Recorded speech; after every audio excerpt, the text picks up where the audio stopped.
તો કેમ છો મિત્રો? આપણે આવી ગયા છીએ દ્વારકા. દ્વારકા જ્યોતિર્લિંગ, 12 જ્યોતિર્લિંગમાં એક જ્યોતિર્લિંગ છે, તે છે દ્વારકા. આ તમે જોઈ શકો છો દ્વારકા મહાદેવનું જ્યોતિર્લિંગ. મહાદેવને મોટી પથ્થરમાંથી મૂર્તિ બનાવવામાં આવી છે. જો 150-200 ફૂટ મૂર્તિ છે મોટી. આ જોઈ શકો છો તમે આમાં કેમેરામાં. આવી મોટી જ્યોતિર્લિંગ છે. તમે દ્વારકા ગયેલા હો, જ્યાં હોય ને આ મૂર્તિ જોઈ હોય તો કોમેન્ટ કરી દો. આ જો મહાદેવ મહાદેવ, કોમેન્ટમાં મહાદેવ મહાદેવ લખતા જજો. જો આ છે એમનું મંદિર. 12 જ્યોતિર્લિંગમાંનું એક જ્યોતિર્લિંગ છે. આ છે મહાદેવનું ત્રિશુલ. આ છે મંદિરના અંદરનો નજારો. તમે જોઈ શકો છો કંઈક આવો નજારો છે. આપણે અંદર ચાલ્યા જઈએ છીએ. લાઈન છે, લાઈનમાં ચાલ્યા જઈએ છીએ અંદર.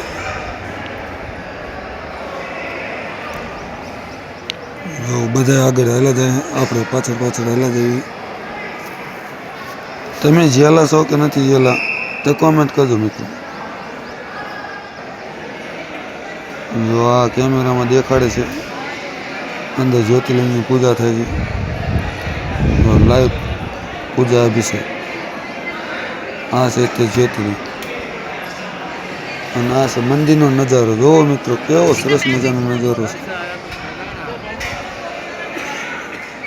મન ખુશ થઈ જાય એવો નજારો છે. જો આવી કંઈક મંદિરના અંદર કલાકારી કરેલી છે. જો વિશાળ મંદિર છે, બહુ વિશાળ મંદિર છે. દ્વારકા આવો તો એકવાર જરૂર આવજો. હા જો આપણે આગળથી આ છે મહાદેવનો કોઠિયો. લોકો કહે છે કે આના કાનમાં કહેવાથી મહાદેવ સુધી વાત પહોંચે, કાનમાં બોલવાથી. આપણે ટ્રાય નથી કર્યું, ટ્રાય કરશું ત્યારે. ને આપણા મિત્રો સાઈડમાં ઊભો ઊભો જોવે છે બધા વ્યક્તિઓને. જો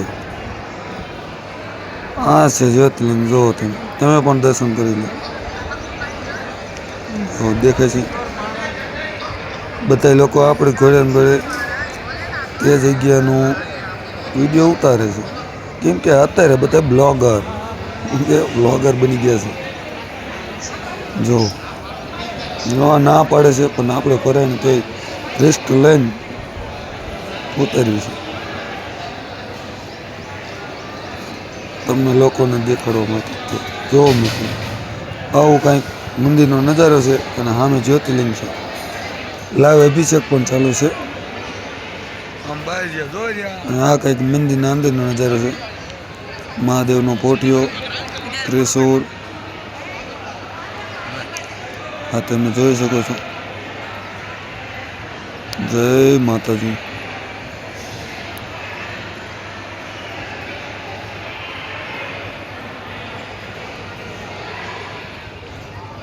આ મંદિરના બહારનો વ્યૂ છે.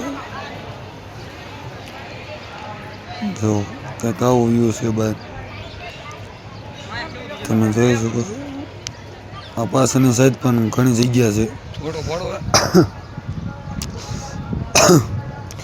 અને અંદરથી જે અભિષેક કરે તે દૂધ ને એ બધું આ જગ્યાએ નીકળે છે બહાર. તમે જોઈ શકશો મંદિરની પાછળની સાઈડની જગ્યા છે. આ જો ગૌમુખ ગંગા. અને આમાં તલાવમાં લોકો પૈસા નાખે છે. જો આમાં તમે દેખાય છે સિક્કા. આ સિક્કા પીડા છે. અને આ છે હનુમાન દાદા. જય શ્રી રામ. હનુમાન દાદાની મૂર્તિ તો ગમે આપણે જોવા મળે જ છે.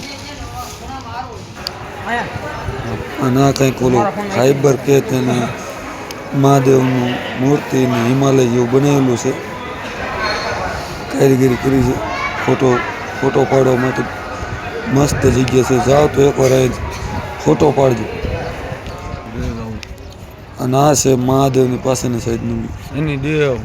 આ છે કાળ ભૈરવ.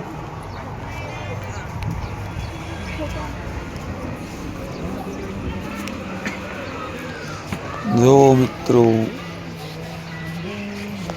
શનિદેવ. ઓમ નમઃ શિવાય. આ છે અખંડ ધૂણો. આ અખંડ ધૂણે જાઓ મંદિરની પાછળની સાઈડે છે. અખંડ ધૂણે જાઓ એટલે મંદિર. આ ધૂણાની 5 વાર પરિક્રમા કરજો. તમે ગમે ત્યાં જાઓ 5 વાર પરિક્રમા. અમારે એવું કાંઈ નહીં, મજા આવી પૈદલિંગ. તે પછી તમારી મનોકામના પૂરી થાય છે. અને આ છે શેષનાગની મૂર્તિ. જો લાઈક શેર અને સબસ્ક્રાઈબ કરવાનું ભૂલશો નહીં. આપણે મળશું એક નવા બ્લોગમાં.